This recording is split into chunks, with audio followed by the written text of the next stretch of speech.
Hey guys. Hey, Tyron, welcome back, man. Obviously, last time we saw you, you were in a heck of a lot of pain, man. It was tough to see you like that. So, what exactly did it end up being, and what was that recovery process like for you? I popped 2 pieces of cartilage underneath my bone. I think I may have popped it a little bit earlier in the fight, and just to try to breathe was very hard. And then put myself in a situation where I was on the mat, and I try to grab a guillotine so I can try to get my heels to my butt so I can try to get up to my feet.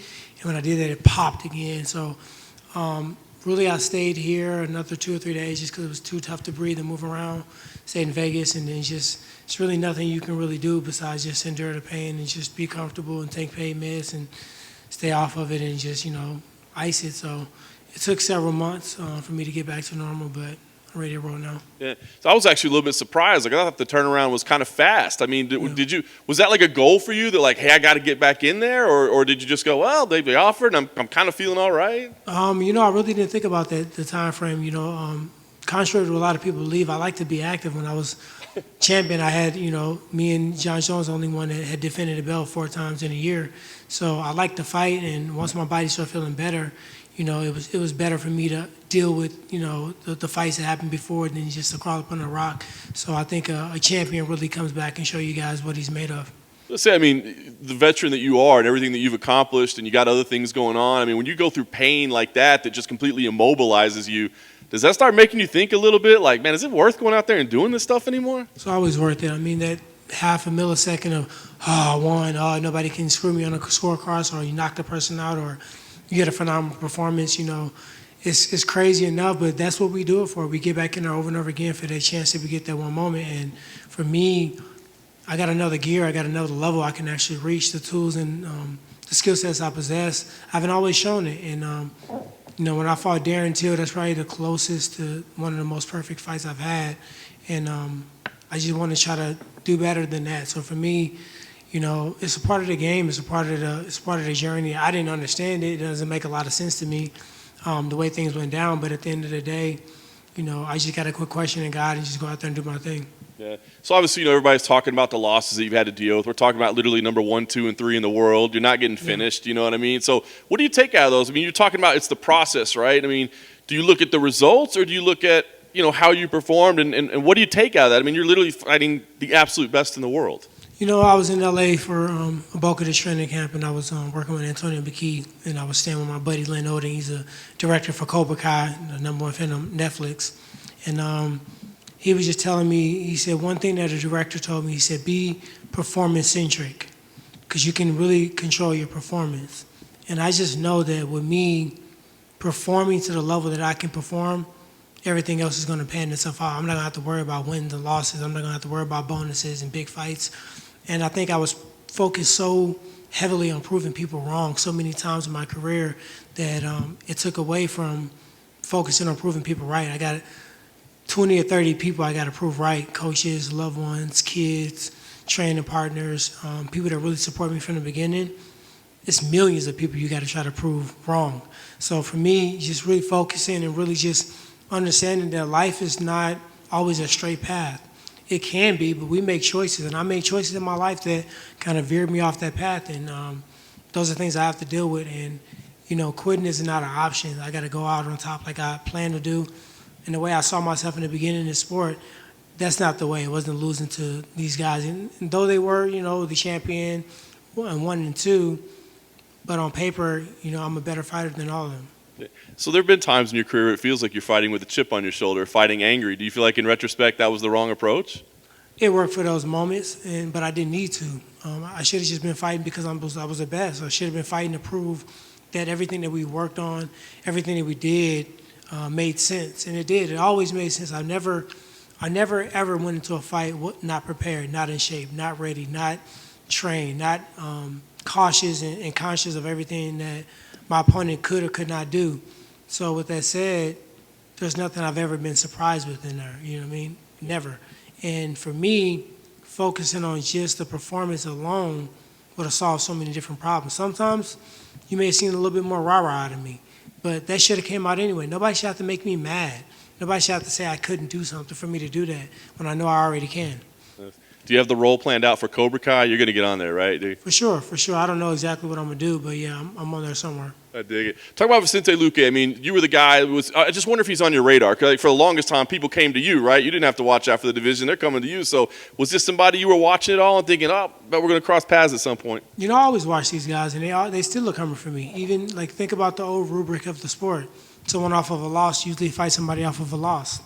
Not in my circumstance. You know, I can lose 1, 2, 3, 4, 10 fights in a row, and I'm still the 5-time world champion that was maybe right underneath George St. Pierre for being the best that ever did it, and fighting trying to be the best. So for me, it's just like I was always Usman's biggest fight. I was Gilbert's biggest fight. I was Kobe's biggest fight.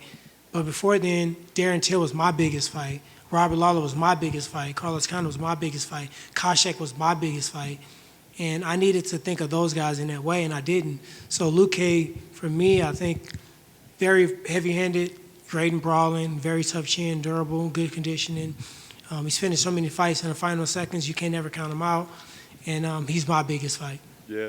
And to be fair, he was here earlier and said this is his biggest fight, you know, fighting a former champion. So last thing for me, you said wanting to go out on top, man. Is that the drive right now? Like what gets you into the gym every day? What gets you to still – because I know it takes a lot of sacrifice and discipline to perform at this level. So what drives you at this point? Performance.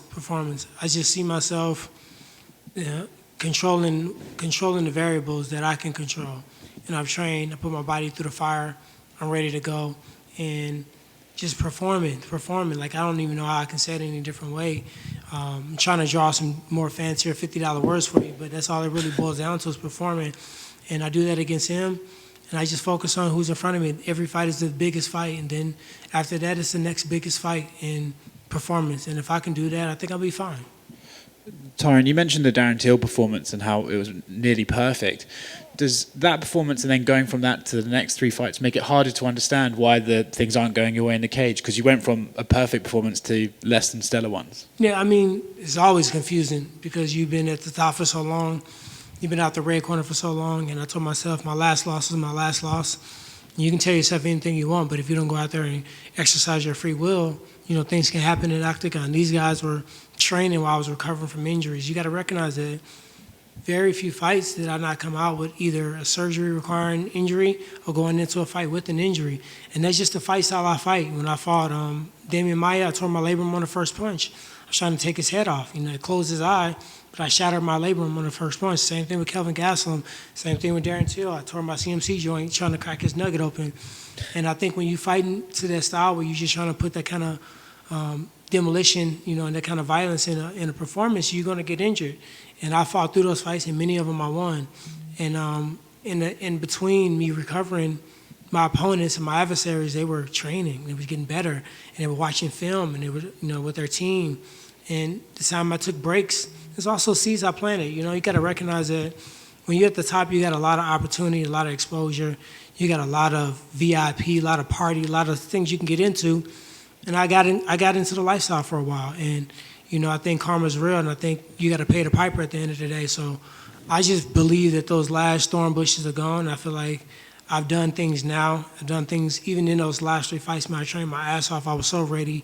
I was prepared, and I just didn't understand. And everything that I did to get to the top wasn't the training camp that I was in. It was the years and years before that put me in that position. So now I feel like I've paid it forward.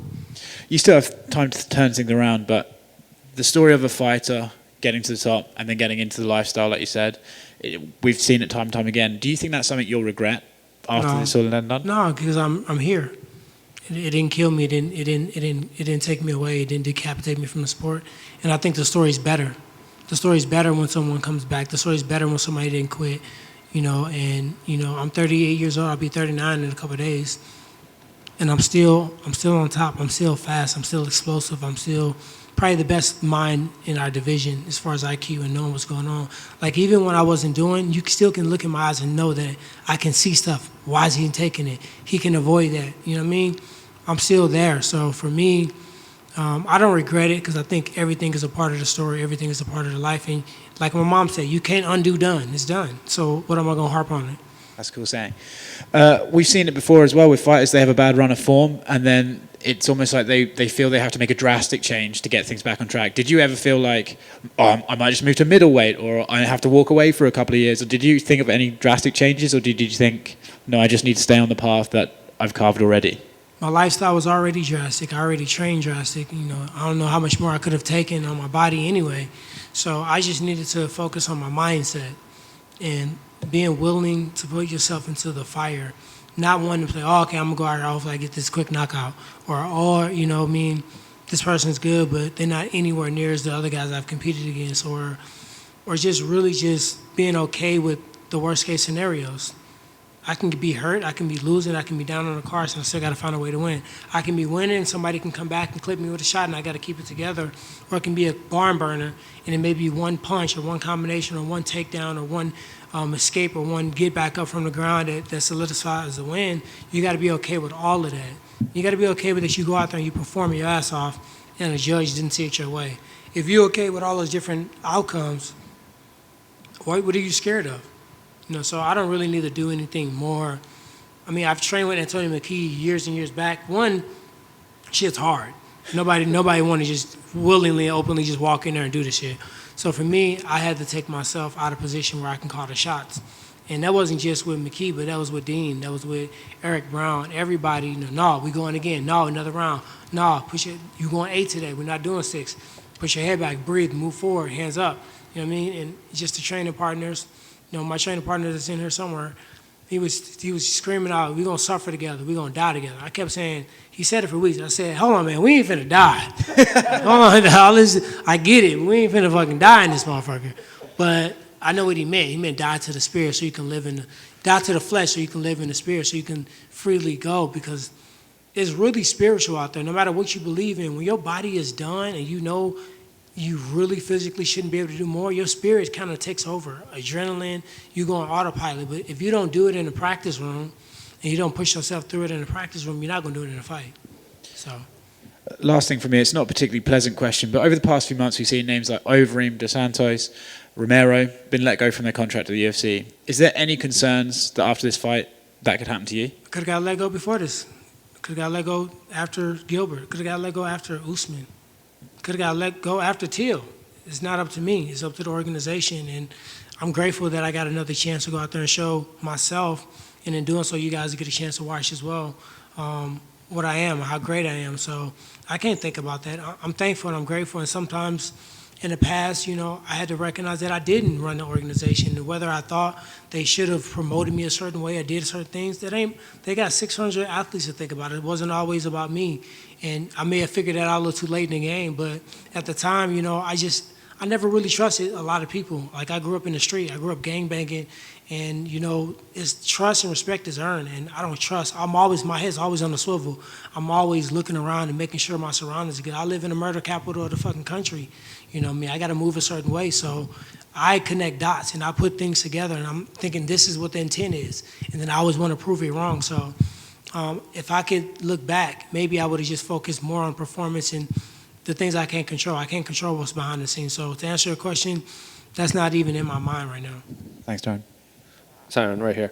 We spoke with Vicente earlier today, and he said he remembers his first interaction with you when you were backstage at UFC 205. You complimented his wrestling boots, and he said after that it was a really important moment to him because at the time you were the champ of his division. He was like, "Oh, the champion likes my shoes." Do you remember that interaction at all? First meeting Vicente? I remember before that. I remember the Ultimate Fighter show. I remember him fighting Graves. I remember him. I think he only lost one fight on the show. I remember, him always being the guy that was put out there to fight, but never got a lot of the credit. Usman got a lot of credit for the show, but Vicente was fighting a lot of those fights. So I never let these up-and-coming guys catch me by surprise. So my eyes been on him for a long time. He had a great fight against Nico Price.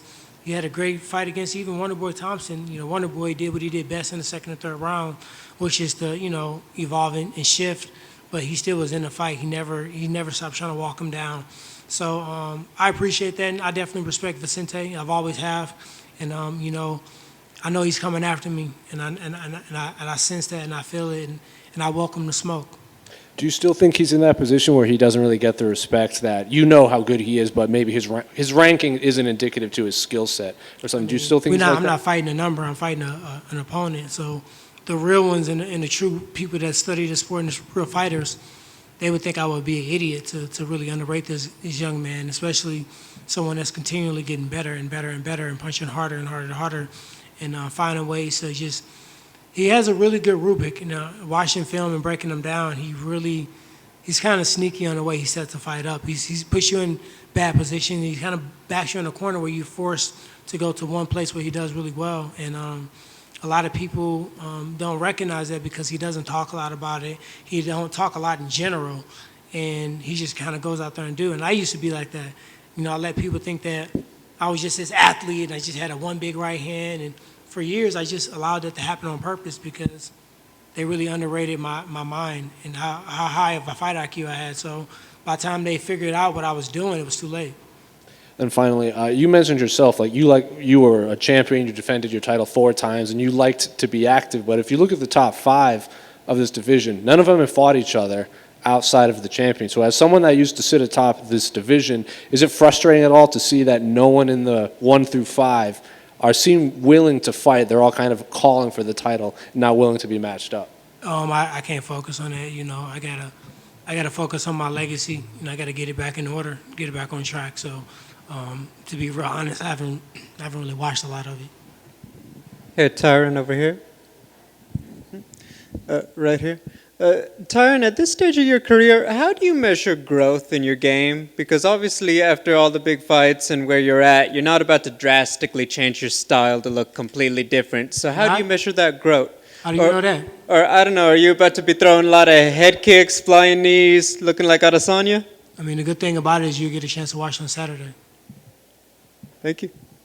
I can tell you anything. I can go out there and throw a million punches and slam him on his head and break his neck, and I can go out there and watch paint dry again. So I'm just not really into telling you guys what I'm going to do. I'd rather just show you on Saturday. Tyron, you mentioned losing the chip on your shoulder. What was the moment or the catalyst that kind of... I never said that. I never said I lost a chip on my shoulder. I said I redirected it. I'm not out to prove people wrong. I'm out to prove my people right. There's still a chip there because my kids are watching me. They see me win big. They see me lose big. They see me at the top of the top, and they see me drop down. They see people say shit about me. And one thing they've never seen me do is quit. So the chip is very much still there. It's just a different one. Gucci. Thank you.